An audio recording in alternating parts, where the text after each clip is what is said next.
Exercise 1 is a straight beat at 108 beats per minute. We're using a 4-finger G and the Cadd9 next door. Keep in mind that this chord change is just moving your index and middle fingers back and forth between this string pair, 6 and 5, and this string pair, 5 and 4, and that your ring and pinky paired up with a very strong natural grip when the fingers bend like this. Notice that all the joints are bent and the fingertips point straight in at the neck. Index and middle extend. I still need to be rounded enough to clear the adjacent strings, but at the same time there's a big difference in this angle versus that one, and that's how you allow these to ring strongly and these to also reach. And then when you do make the chord change, it's a release and a landing, and the ring and pinky fingers stay put to give you an anchor. The rhythm is a straight beat starting with this timing.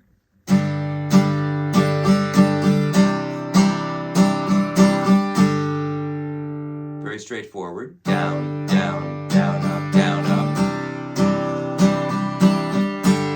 But as it develops, we start to fill in more of the space. The movement of the strumming hand is the same. It's the same down, up. But we start to graze the strings more on the in-betweens. So I'm actually playing 8/8 notes.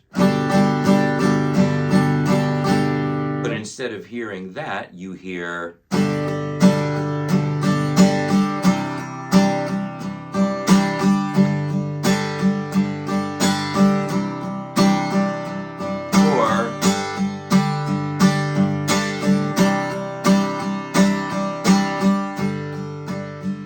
back and forth of the right hand of the strumming hand never changes.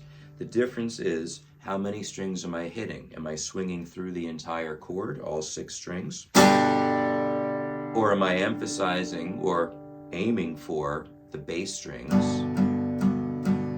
Or at least the bass side, the thicker strings, versus the treble side. So playing everything more or less the same as this. But that sounds unnatural. The up strums, or what we might call the in strokes, aren't meant to hit all the strings, so it's more like everything and then only the skinny strings, only the treble side. Notice how the arm swings past the strings and follows through. Notice that the wrist is moving, just leading the arm. The entire system is involved. It's not just wrist. It's not just forearm. And it's not really remaining level and parallel to the face of the guitar. There is a sense of rotation, of swinging out.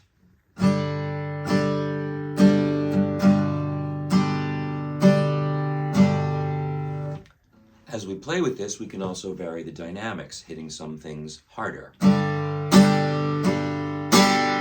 It's basically just a question of less or more.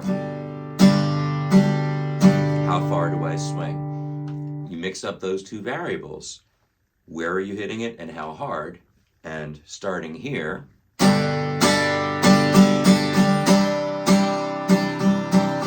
becomes this.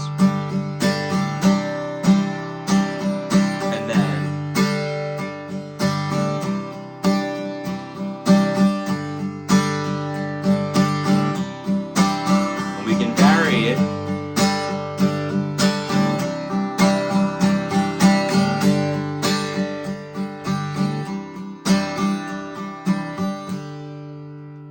It is infinitely more subtle than just swinging down or up.